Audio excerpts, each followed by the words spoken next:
Naka 1,107 km na tayo guys. Ipapa-maintenance natin to. Di ko alam kung anong babaguhin, anong ilalagay nila dito, anong aayusin nila. Basta daling ko dun sa kasa.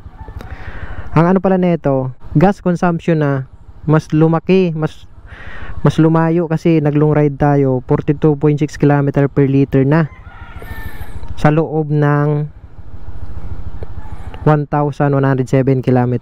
So okay na, pwede na siya. Dati kasi napapansin ko kung nandun lang ako sa malapit lang dun sa amin, mas malakas yung consumption ng gas niya. Dahil nag-long ride tayo, nag-range siya ng 42.5 km per liter. Kalimitan dito 50 km per liter. Malapit na rin tayo dun. So ngayon pupunta tayo ng bayan. Tingnan natin kung ano ba ang ilalagay nila dito.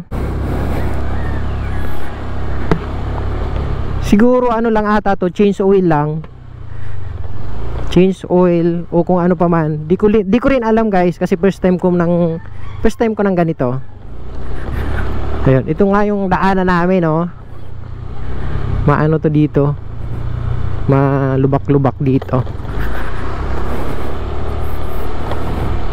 Pag ano dito, pagka maulan, ayan, medyo ano din to.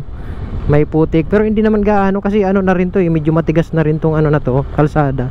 Pero yung lupa talaga dito, pag may mga parting lupa lang, yun, nagiging maputik yun. Yan dati, ano yan, palayan.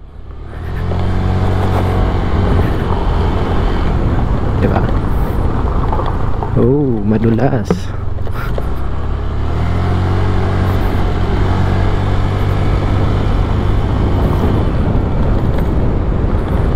Grabe ah.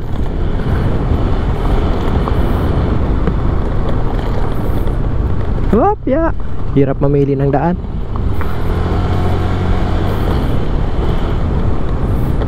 Oh, see.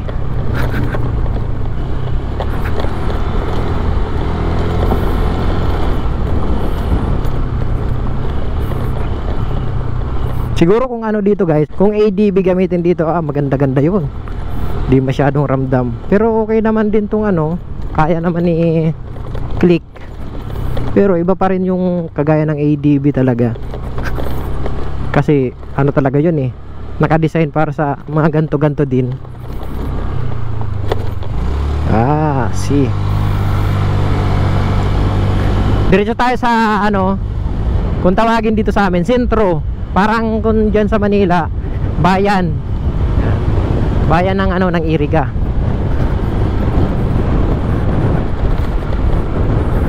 Oh, may hams na maliit dito. Dahan-dahan.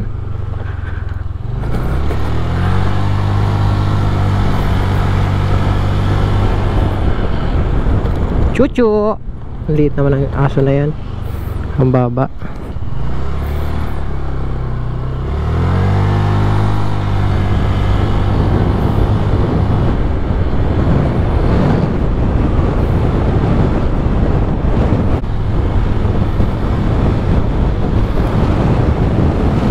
Dito oh, mga ano na to, mga pabahay na talaga to dito. Dati wala pa yan eh. Ang bilis, nagkaroon na kaagad.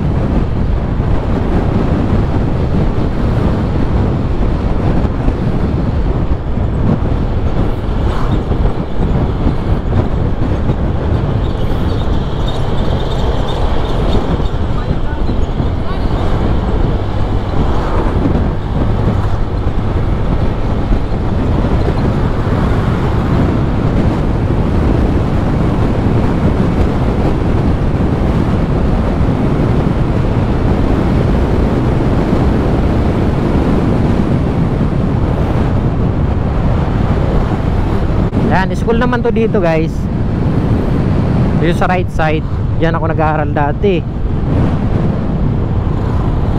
Yan, parang ang liit lang ng gate na ito, pero pagpasok mo sa loob napakalawak niyan. Kasi dati nung nag-aaral pa ako diyan, yung nung third year, iba kasi yung tawag, ngayon grade na ang tawag. Dati nung third year ako, siguro ang katumbas nun grade 9 ata ngayon, I'm not sure. Basta ganun. Ang isang room nasa ano ata yun eh, sa classes lang ha. Sa third third year namin, 8 ata yun or 9 na room. Wala pa dun yung mga vocation na, wala pa yung mga ganun. Ano lang yun, mga bisection lang yun. So malawak yan. Hanggang lalo na ngayon nilawakan pa nila, gawa ng mayroon ng K-12, di ba?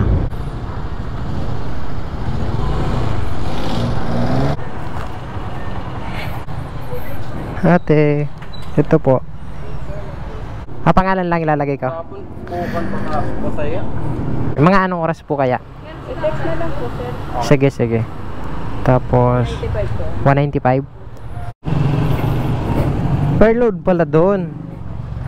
8 kilo ang pinakang maximum nila. Wow. 195 din. Same lang sa Manila. Tara, diretso tayo sa Honda, ano? Saan ba Honda Prestige dito? Honda. Dito sa bayan, wala. Doon na lang tayo sa unahan. Sa may, ano, San Jose.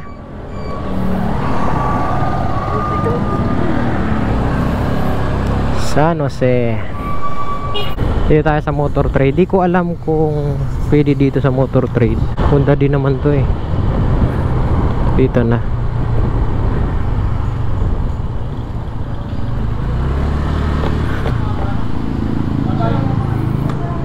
Yan, dahil nga version 3 no. 82,760. Ganda ditong ano, navy blue ba yan tawag dyan. Sirong kasadi ah.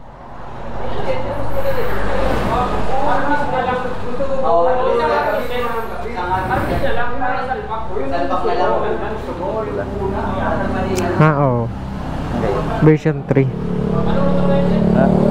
Version 3. Parehas sa akin. Ano? Parehas lang. Ito palatandaan pag version 3 o parang pa-M. Pag yung version 2, paano patulis lang.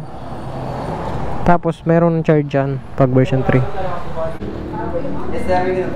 Paano ko pala yon? Naka 1,000 mahigit na yung takbo niya. Sir, pa-JM muna kayo sir. Nagkukunin lang na parts yung mekaniko. Sige. Or CR. Pwede man i-drain mo na muna. Yung ano pala nun, yung tawag dyan, yung CR niya, Dito na rin sir sa loob. wala pa naman akong dala doon. Pero OR meron na. To process kasi yun eh. Ay, wala pa yung dumating sa inyo. Pero ingat kayo sir sa checkpoint kasi hindi pa yun valid. OR? Kailangan pa yung CR. Okay. Sabi kasi sa akin nung kasa ano daw, tupalo na lang daw yung ano, Opo, yung CR. pero pag mga tayo nakakaintindi tayo na pangalan nyo na yun, papers na yun ng motor, pero hahanapan pa din kasi ng CR pag mga checkpoint. Okay. Ingat lang palagi. Pero pwede nyo yung isabi na parang ako ng CR kasi andito na yung OR. ganun nga. Pag mga police, mabilis lang yun. Pag LTO, wala bang ligtas sa LTO yun? Depende rin na. Depende rin na. Tao. Okay, sige. Para ano lang siya ng OR, Dalhin ko na. para ano natin. Lakas mo siya ka! Ganun pala yun. So, okay lang. Iyan sa pinauna mo na eh. Buti na dala ko. Lagi natin dala yan. Just in case lang.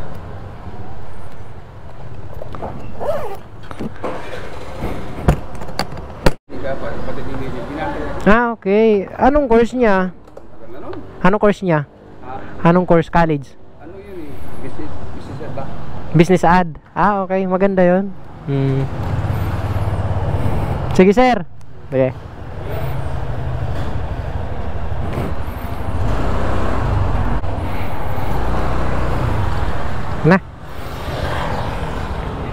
Nasa ano lang guys yung gastos natin. Nasa abot din 400.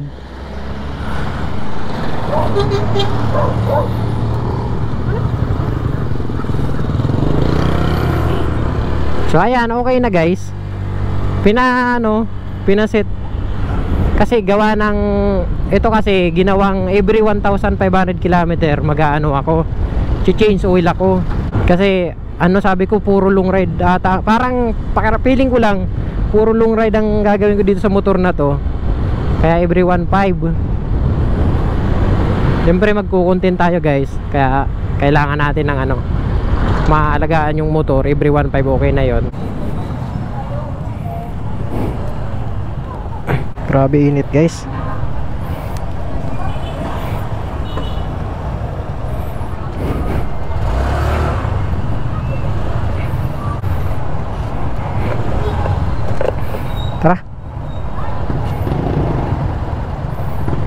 init, wala man lang tayong jacket.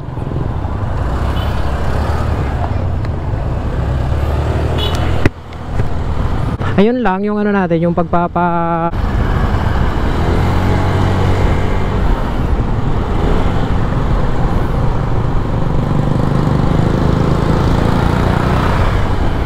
yung pag change wheel natin, first change wheel natin yun eh. Kailangan pa rin pala ng ano, ng air coolant. So hindi ako aware sa ganun, buti nasabi ni kuya na about dun sa air coolant. Sinet up nila ulit to. May mga inayos sila dito ulit. So parang panibago. Ewan ko kung ano na yung nabago dito sa ano, sa panel na to. May binago sila dito eh. So ayun lang, hanggang dito na lang guys yung video natin. Thank you sa mga nanood at salamat na rin sa mga nag-like, nag-subscribe. Thank you guys, thank you, salamat.